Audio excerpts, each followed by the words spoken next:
오늘은 출애굽기 7장 14절에서 22절 말씀입니다.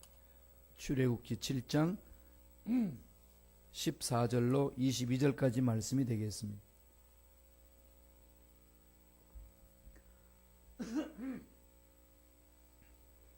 출애굽기 14장 출애굽기 7장 14절로 22절까지 말씀. 7장 14절에서 22절까지의 말씀 다 같이 한 목소리 천천히 합독하시겠습니다. 야훼께서 모세에게 이르시되 바로의 마음이 완강하여 백성 보내기를 거절하는도다. 아침에 너는 바로에게로 가라. 보라, 그가 물 있는 곳으로 나오리니 너는 나일 강가에서 그를 맞으며 그 뱀되었던 지팡이를 손에 잡고 그에게 이르기를 히브리 사람의 하나님 야훼께서 나를 왕에게 보내 이르시되 내 백성을 보내라. 그러면 그들이 광야에서 나를 섬길 것이니라 하였으나 이제까지 내가 듣지 아니하도다. 야훼께서 이같이 이르노니 내가 이로 말미암아 나를 야훼인 줄 알리라. 볼지어다 내가 내 손의 지팡이로 나일강을 치면 그것이 피로 변하고 나일강의 고기가 죽고 그 물에서는 악취가 나리니 애굽 사람들이 그 강 물 마시기를 싫어하리라 하라. 야훼께서 또 모세에게 이르시되 아론에게 명령하기를 내 지팡이를 잡고 내 팔을 애굽의 물들과 강들과 운하와 못과 모든 호수 위에 내밀라 하라. 그것들이 피가 되리니 애굽 온 땅과 나무 그릇과 돌 그릇 안에 모두 피가 있으리라. 모세와 아론이 야훼께서 명령하신 대로 행하여 바로와 그의 신하의 목전에서 지팡이를 들어 나일강을 치니 그 물이 다 피로 변하고 나일강의 고기가 죽고 그 물에서는 악취가 나니 애굽 사람들이 나일강물을 마시지 못하며 애굽 온 땅에는 피가 있으나 애굽 요술살들도 자기들의 요술로 그와 같이 행함으로 바로의 마음이 완악하여 그들의 말을 듣지 아니하나니 하나님의 말씀과 같더라. 아멘. 이 말씀으로 애굽에 임한 재앙이라는 제목으로 연의 말씀을 나누겠습니다.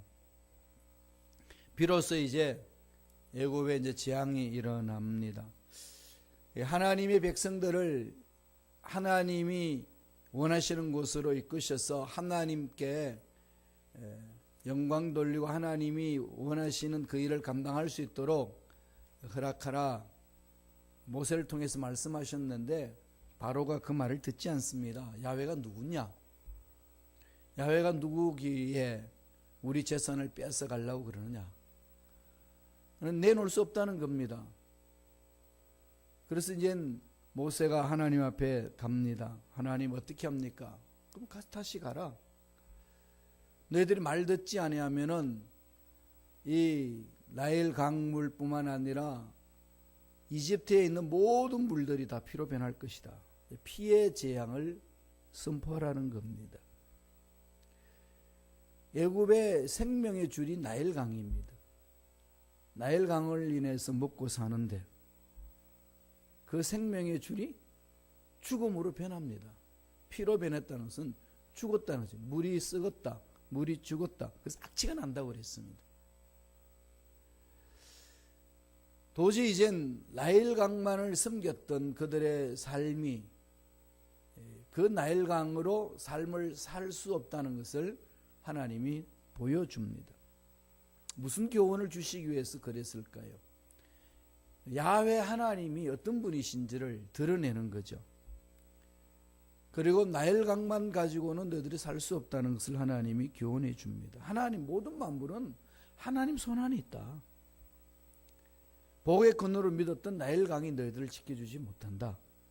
이걸 던지는 거죠. 이건 오늘날 저와 여러분에도 동등합니다. 오늘날 우리에게 나일강은 뭘까요? 돈이잖아요.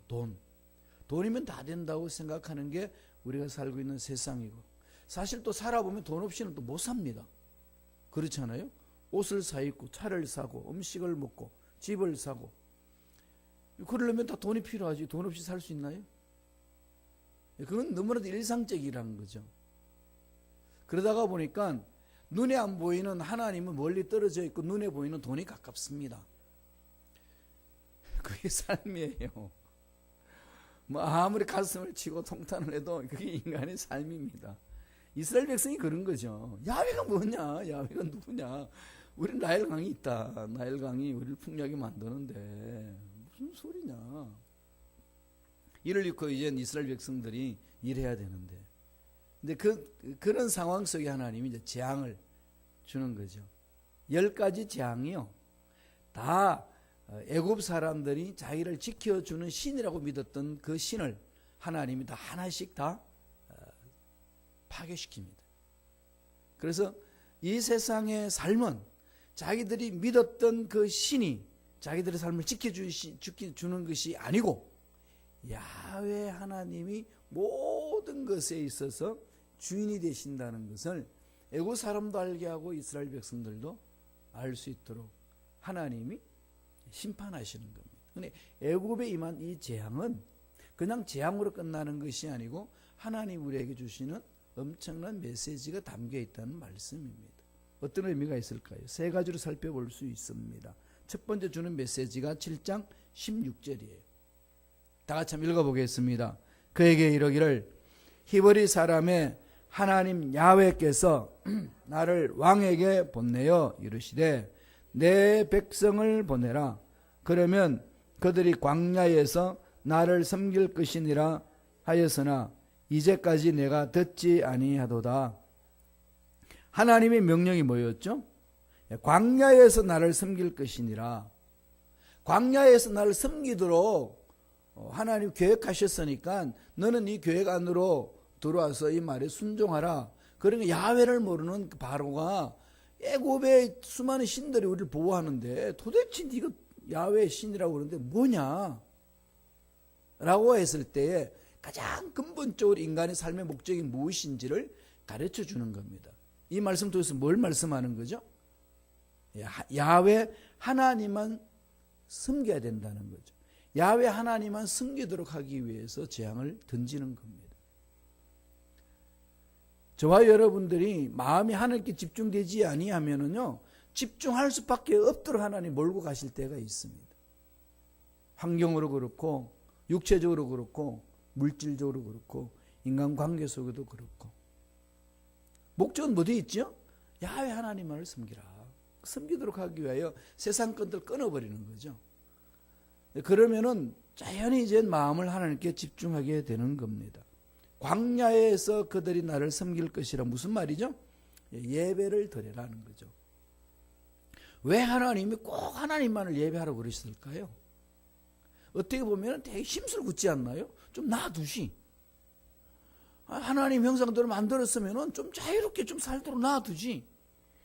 꼭 왜 자기만 섬기라고 그러고. 되게 그냥 욕심쟁이 같고 심술쟁이 같지 않나요? 잘못 생각하면 그럴 수 있어요. 하나님 형상대로 창조하시고 왜 자기만을 섬기라고 그랬을까요? 그게 사는 길이라는 거죠. 그게 하나님 방법대로 하나님이 주신 행복한 삶을 살아갈 수 있는 길이라는 겁니다. 인생의 궁극적인 목적은 야훼를 만나야 된다는 거예요. 그래야 진정한 인생의 목적을 알 수 있고 삶의 의미를 깨달을 수가 있고 사람다운 삶을 살 수 있다는 겁니다. 하나님 만나는 길이 뭘까요? 예배 드리는 거예요. 신앙생활에 있어서 가장 귀하게 여기는 것은 예배 드리는 겁니다.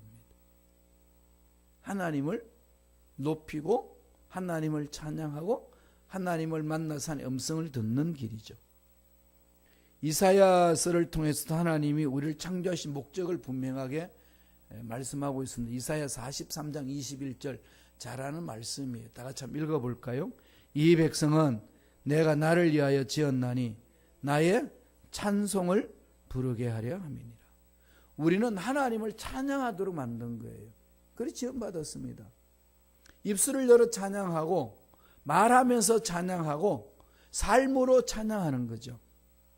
그게 우리 삶의 목적이에요. 무엇을 해도 하나님을 높이는 것이 우리 인생의 목적이 되어야 된다는 겁니다. 그러려면은 그분을 만나야 돼요. 만나는 길은 예배 드리는 길입니다. 집중하세요. 하나님을 만나는 시간 되기를 원합니다. 하나님만이 내 인생의 전부가 되는 것을 예배를 통해서 체험하기를 원합니다. 그게 존재의 목적이라는 겁니다. 그래서 하나님의 선택받은 일꾼들은 무슨 일을 하기 전에 먼저 하나님 앞에 예배를 드렸습니다. 제단을 쌓았어요. 이걸 자꾸 습관하셔야 돼요. 자꾸 수술 받기 전에도 예배 드리고, 사업을 하러 가기 전에도 예배 드리고, 사람들 만나기 전에도 예배 드리고. 예배 드리는 게 뭘까요? 말씀 읽고 혼자서 하나님을 찬양하고 기도하는 거 아니겠어요? 말씀 안에서. 그러니까 우리는 모여서 예배 드리는 것은 새벽 예배 공동체. 이 새벽 예배 공동체에서 예배 드리는 것은 이게 대한민국밖에 사람 없어요. 미국 사람들 새벽 예배 이렇게 매일 드리는가요? 미국에 사셔봤지만 안 그렇죠? 예. 이건 우리가 하나님의 말씀을 사모하고 새벽 예배 나와서 부르짖는 것 약한 것 같지만은 하나님이 역사하시는 길을 만드는 겁니다. 이 정말 대한민국 보세요. 정말로 조그마한 나라 반도의 국가가 세계를 시끄럽게 하잖아요. 그죠? 예, 이 문화적으로 경제적으로 정말 있을 수 없는 일들이 지금 대한민국 사람들을 통해서 하나님이 막 일으키시는 거죠. 하나님을 찾는 백성들 절대로 버리지 않는다는 것을 보여주는 겁니다. 그래서 사도 바울이 고린도 교인들에게 편지 보낼 때에 고린도전서 10장 31절에 우리 삶의 목적을 다시금 한 번 더 쇠기를 박습니다. 다 같이 한번 읽어보겠습니다. 그런즉 너희가 먹든지 마시든지 무엇을 하든지 다 하나님의 영광을 위하여 하라. 하나님의 영광을 위하여 하나님께 영광 돌린다는 게 뭘까요? 하나님이 주인입니다. 하나님이 내 인생의 주인이고 직장의 주인이고 사업의 주인이고 내 육체의 주인입니다. 이거죠. 그러니까 우린 편안하게 하나님을 신뢰하며 가는 것도 아니겠어요? 영어에 이런 말이 있습니다. Oh God, my life is yours, so I'm going to bed. 내 인생 다 하나님 것입니다. 나는 세상 만사 걱정 없고 하나님 앞에 맡겨놓고 편안한 잠을 자러 가겠습니다. 그래서 우리 주의 종들이 자유할 수 있는 건 그겁니다. Church is yours. 교회는 하나님 것입니다. 정말 하나님 것이다. 이걸 자꾸 인정하는 거죠. 그러니까 사업장 하나님 것입니다. 하나님이 주인 되셔서 다스려 주옵소서.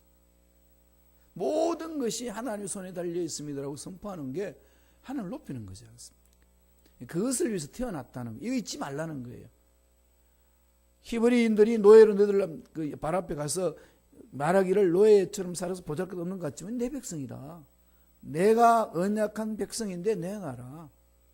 나로 섬기게 할 것이다. 너희들도 이것을 보고 그렇게 따라오면은 내가 택한 백성들이 보살피는 은혜가 어떤 건지를 너희들이 맛볼 것이고 너희들도 체험할 것이다. 애국 사람들한테도 선포하고 히브리인들이 그 체험할 수 있도록 길을 열어주신 것. 그 메시지입니다. 오늘날 저와 여러분에게도 동등하다는 거죠. 그게 첫 번째입니다. 두 번째 20절에 있어요. 다 같이 한번 목소리 읽어볼까요? 7장 20절 출애굽기 7장 20절 읽습니다.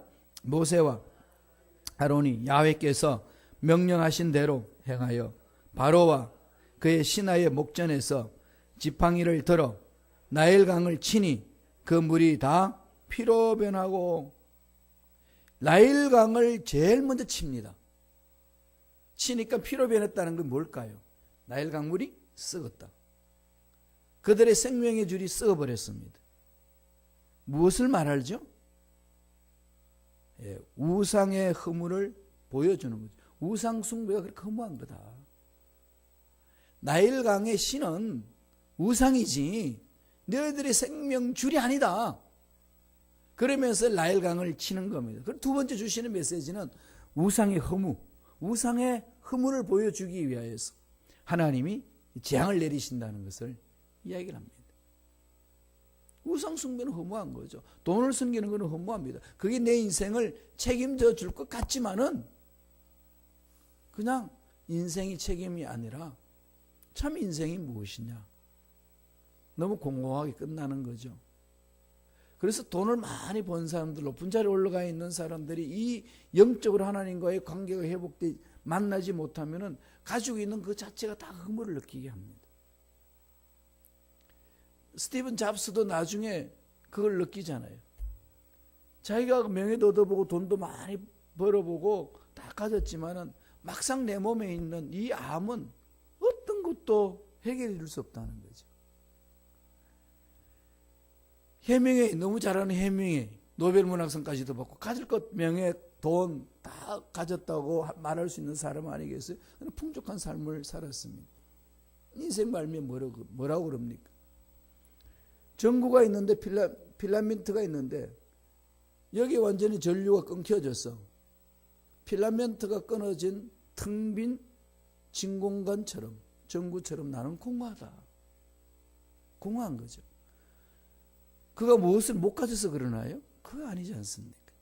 영적인 존재는 하나님을 만나야 돼. 우리는 육으로 지어졌지, 육적인 존재지만은 또 하나님의 생기로 인하여서 살아있는 존재가 인간이기 때문에 영적인 존재입니다. 인간은 육적인 존재인 동시에 영적인 존재라서 아무리 육적인 것에 채워져도 영적으로 하나님과의 만남이 없으면 공허해집니다.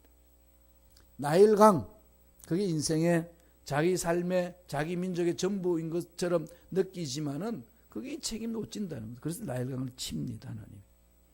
이 하피라는 건데요. 나일강을 섬긴 나일강의 신은 하피인데 이 나일강을 주기적으로 범람하는 상징하는 신이라고 그럽니다. 나일강이 범람함으로 거기에서 상류에서 내려오는 그 퇴적물들이 그 좋은 땅 흙들이 나와서 퇴적이 되면 삼각줄을 만들잖아요. 그 삼각줄 만들어 가지고 아주 기름진 땅을 만들어 줍니다. 그럼 농사가 잘 돼요. 나일강 범람함으로 인하여서 나일강의 주위에 있는 땅들이 다 비옥한 땅으로 만들지 않습니까? 이 일을 누가 하느냐? 하피라는 신이 한다는 거죠. 그 신을 믿었어요. 하나님이 손대는 거죠. 그 신이 애국을 풍요롭게 하는 게 아니고 그 신이 너희들의 삶을 주관하는 거 아니다. 우리의 삶이 맘모니즘, 이 돈, 야훼의 신이 우리 삶에 필요한 것 같지만은 그게 우리 인생을 책임져 주지 못한다. 그래서 세상살이에 있어서 돈이 중요하지만은 모든 것을 다 돈에다가 마음 집중해가지고 살면은 하나님이 뒷전돼서는 안 된다는 거예요. 하나님이 우선이 되고 모든 것이 하나님께 영광 돌리는 것이 목적이 되고 하나님이 주신 지혜로 돈도 벌고 하나님이 주신 지혜로 사업도 하고 하나님이 주신 돈으로 돈을 모으고 하나님이 주신 지혜로 돈을 모은 것을 하나님이 주신 방법으로 사용하고 늘 이것이 훈련돼야 된다는 거지.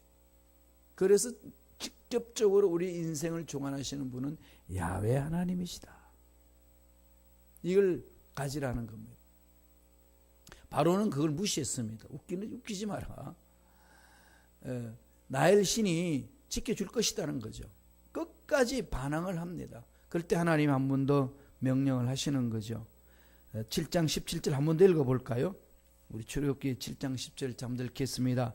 야훼가 이같이 이르노니 내가 이로 말미암아 나를 야훼인 줄 알리라. 볼지어다 내가 내 손의 지팡이로 나일강을 치면 그것이 피로 변하고. 그래서 모세가 하나님 명령대로 순종을 하잖아요. 7장 20절에 보니까 모세와 아론이 야훼께서 명령하신 대로 행하여 바로와 그의 신하의 목전에서 지팡이를 들어 나일강을 치니 그 물이 다 피로 변하고. 자기들의 민족을 살리는 신, 이 신이면 다 된다고 생각했던 그 신을 하나님이 모세의 지팡이를 통해서 끊어버립니다. 애굽의 젖줄이 하루아침에 초토화 되어버립니다.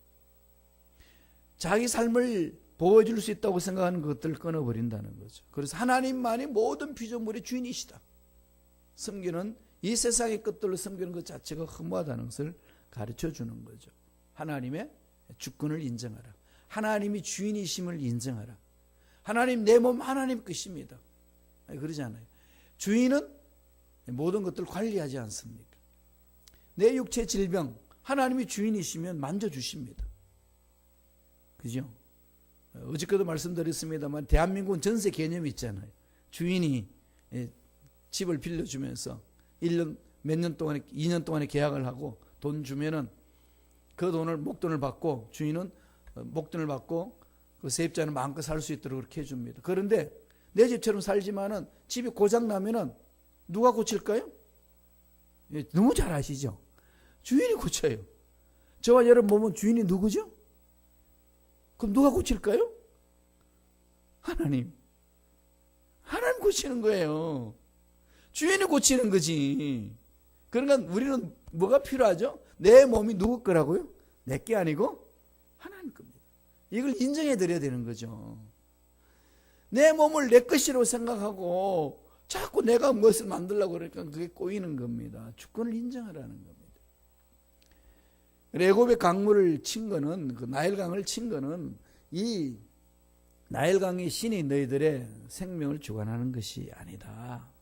이런 거죠. 인생은 하나님이 책임져 주신다. 그러니까 세상의 것에 마음을 두면은 허무한 인생을 살 수밖에 없는 거다. 돌아서라는 거죠. 마지막으로 주시는 하나님의 메시지가 있습니다. 7장 22절이에요. 다 같이 한 목소리 읽어볼까요? 애굽 요술사들도 자기들의 요술로, 다시 읽어봅니다. 그와 같이 행함으로 바로의 마음이 완악하여 그들의 말을 듣지 아니하니 야훼의 말씀과 같더라. 그래도 이젠 바로가 어떻게 하죠? 말 안 들어요. 말 안 듣죠. 그러니까 그 강물, 애굽에 있는 나일강뿐만 아니라 그 물을 주관하는 모든 물에다가 하나님이 칩니다. 썩어버리게 하는 거죠. 그렇게 하시는 목적은 바로의 교만을 꺾어버리기 위해서. 하나님이 우리에게 문제가 있는 것처럼 상황 속에 던져주고 하는 것은 우리의 교만을 꺾기 위한 겁니다. 교만을 내려놓아야 돼요. 이 바로가 이집트의 주인이 아니라는 것들을 정확하게 보여주는 거죠. 네가 아무리 제왕으로 산다 할지라도 이것은 하나님의 것이지 네 게 아니다. 바로의 마음을 완악하게 한다. 이 말을 여러분 좀 깊이 한번 생각해 보세요. 바로가 완악해졌나요? 하나님이 완악하게 했나요? 예, 이 말 그대로 보면 그렇잖아요. 그럼 바로는 하나님 앞에 가서 할 말이 있을까요? 없을까요? 있지 않겠어요? 하나님, 내가 완악하려고 그랬습니까? 당신이 내 마음을 완악하게 해가지고 이스라엘 백성들을 가지 못하게 했다고 성경에 기록했는데 왜 나한테 책임을 묻습니까? 라고 말하면 어떻게 할까요? 항변할 수 있지 않겠어요? 무슨 의미일까요? 바로의 마음이 완악하여. 그럼 완악한 바로의 마음을 그냥 두는 거죠. 완악한 바로의 마음을 그걸 그냥 두고 그 완악함으로 일어나는 사건이 뭔지를 보여주는 겁니다. 그래 뭘 말할까요? 저와 여러분들에도 하나님의 말씀을 듣고도 말씀에 순종하지 아니하고 완악한 마음이 있으면 그 완악함으로 인하는 재앙들이 우리 삶 속에 일어납니다. 꺾이는 거죠. 그래서 말씀을 들을 때 가장 중요한 것은 늘 하나님께 내 마음을 자꾸 맞추도록 내 마음을 내려놓는 데 해야 되지, 내가 내 모든 삶의 기준이 내 마음이라고 시작하기 하면은 그걸로 인하여서 엄청난 재앙을 맞이할 때가 있습니다. 지금 바로는 자기 마음이 주인입니다. 그럼 교만할 때로 교만한 거죠. 야훼 하나님에 대해서 안중도 없습니다. 그러니까 23절 보세요. 그 내용이 나와요. 출애굽기 7장 23절에 바라보니까 한번 읽어보실까요? 바로가 돌이켜 궁으로 들어가고 그 일에 관심을 가지지도 아니하였고, 나일강에 피가 물들었다, 다 피를 빼냈다, 썩었다, 이런 것은 자연의 일시적인 현상만 본 거죠. 야훼 하나님이 그렇다 안 믿는 겁니다. 자기가 나엘 신을 믿고 있기 때문에 자기가 믿는 것이 기준이라는 거죠. 하나님 하시는 그 일에 대해서 일시적인 자연 현상이지, 이게 정말로 이 모세가 와가지고 야훼 하나님이 내리신 재앙이냐, 무슨 소리 하냐는 거죠. 23절에 그러죠. 그 일에 관심을 가지지도 아니하였고 일시적인 자연현상이니까 마음에 두지도 않습니다. 교만에 그치지 않습니까? 잠언서는 뭐라고 그러나요? 교만은 패망의 선봉이요 거만한 마음은 넘어짐의 앞잡이니라. 우리가 이럴 수 있습니다. 우리가 내 삶의 기준이 되어버리면, 나 스스로가 내 가치관이 내가 생각하는 것이 기준이 되어버리면 하나님이 들려주신, 하나님이 보여주시는 그 신호를 캐치를 못해요. 그럼 못하면 나중에 쌓이면 무너지는 거죠. 하나님이 보여주셨는데도 그걸 못 깨달을 때가 너무 많이 있습니다. 그러니까 이 재앙을 하나님 끝까지 끌고 가잖아요. 그 교만한 바로의 마음을 끊고, 또 오늘날 저와 여러분 신앙삶에서도 교만한 마음을 꺾여야 된다는 겁니다. 자, 애굽 사람 어떻게 하는지 볼까요? 바로가 무슨 짓을 하는지. 하나님을 주인으로 인정하지 아니하고 자기 마음에 자기가 주인이 되면은요 엉뚱한 짓을 합니다. 라헬강이 피가 범람했어요. 다 썩어버렸습니다. 물 먹지 못하니까 어떤 일을 해야 될까요? 무릎을 꿇어야 되잖아요. 하나님이 주신 말씀에 순종하고 무릎을 꿇어야 되는데 애굽 사람들 그렇게 하지 않습니다. 어떻게 하는지 한번 볼까요? 24절이에요. 출애굽기 7장 24절. 다 같이 한 목소리 읽겠습니다. 애굽 사람들은 나일강 물을 마실 수 없으므로 나일 강가를 두루 파서 마실 물을 구하였더라. 하나님이 답인데, 하나님의 말씀이 답인데 하나님 품 안으로 안 들어옵니다. 교만하기 때문에. 그럼 하나님 어떻게 하죠? 이스라엘 백성들에게 하나님의 주인이심을 이제 보여주기 이 방법으로, 또 바로가 교만의 극치로 하나님의 뜻을 알지 못하니까 끝까지 밀고 가시는 거죠. 그 나일강을 쳤어서 피로 물들게 만들었습니다. 목적은 어디에 있죠? 하나님을 섬기도록, 하나님의 주인임을 알도록, 네가 교만을 꺾어야만이 살 수 있다는 걸 가르쳐주기 위한 것입니다. 한마디로 말씀드리면은 저와 여러분의 삶에 하나님이 되게 하라는 겁니다. 하나님은 하나님 되게 해야 돼요. 사업장에도, 내 직장에도, 내 가정에도, 내 삶에도 하나님을 위해서 지원받았잖아요. 여러분, 우리가 이 세상에 태어날 때 나의 계획해서 가져온 게 뭐가 있습니까? 모든 게 다 하나님으로부터 받았지 않습니까? 그러니까 우리 몸은 하나님의 것이에요. 하나님의 것이니까 우리는 어떻게 되죠? 하나님의 것을 잘 관리해야 돼요. 관리를 못함으로 우리 육체 질병이 생기고 약해지고 어려운 것들이 많이 있습니다. 그러나 하나님의 지혜를 받아서 하나님의 능력으로 하나님의 손길로 육체를 관리하면은 회복이 됩니다. 몸이 망가졌다고 그냥 주저앉지 마세요. 하나님은 죽은 자도 살리시고 없는 것도 있게 하신 하나님입니다. 그럼 어떻게 하면 좋을까요? 지금 여기서부터 시작하면 됩니다. 하나님이 만져주시면 이 육체 회복될 줄로 믿습니다. 내 앞날에 막힌 것도 뚫리는 역사 일어날 줄로 믿습니다. 자꾸 그렇게 하나님이 주인됨을 자꾸 시인하고 선포하셔야 돼요. 의사 말 듣고 그냥 죽었다 그러지 마세요. 의사가 할 수 있는 거, 의사들도 그러잖아요. 자기들은 3분의 1밖에 할 수 없다고. 3분의 1은 하나님의 손에 있는 거예요. 의사들도 그러는데 3분의 1 말 듣고 3분의 2 가능성이 있는 것을 포기하시겠어요? 매달려야 됩니다. 우리들은 하나님께 매달려서 하나님이 만져주시면은 세상의 의술로 고칠 수 없는 것들을 하나님이 고쳐주실 줄로 믿습니다. 회복시켜 주실 줄로 믿습니다. 그러면서 날마다 회복된 모습을 자꾸 마음판에 그리세요. 육체적으로 힘들고 어렵고 병원에서 이렇게 가가지고 검사도 해보고 그런 현상을 바라보고 그냥 주눅 들지 마시고, 그럼에도 불구하고 하나님이 만지시면은 이 육체는 회복될 줄로 믿습니다. 주여 이것을 잘 관리할 수 있도록 지혜를 주시옵소서. 능력을 달라고 부르짖는 겁니다. 그래서 우리 기도하는 거 아니겠어요? 그래서 우리가 교만에 빠져 있으면은 재앙을 면치 못합니다. 깨야 돼요. 깨야 됩니다. 그리고 하나님의 주인이심을 날마다 인정해야 돼요. 그게 우리 인생의 목적입니다. 일어나는 현상을 바라보고 절망하지 마시고 하나님이 나를 통해 하실 일이 있다는 사실을 마음판에 새기시고 하나님께 집중하며 하나님 예비하신 복을 받아 누리시길 간절히 축원합니다. 기도하겠습니다. 하나님 아버지 감사합니다. 하나님께서 오늘도 우리에게 생명을 주셔서 하나님이 나를 통해 하실 일이 어떤 일인지 깨닫게 해주시니 감사합니다. 내가 내 인생의 주인이 아니고 하나님이 주인임을 선포합니다.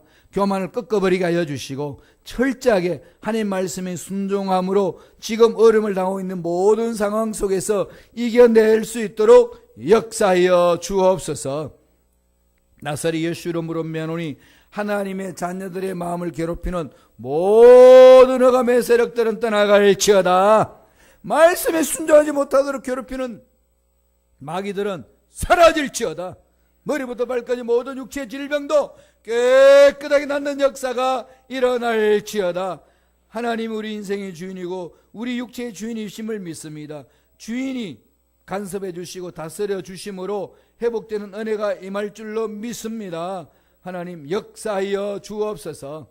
은혜 감사히 귀한 예물 드립니다. 예물 드린 손길 기억해 주시고 하는 일들마다 잘되는 놀란 복이 나타나게 축복하여 주옵소서. 감사하고 예수님 이름으로 축복하며 기도드리옵나이다. 아멘.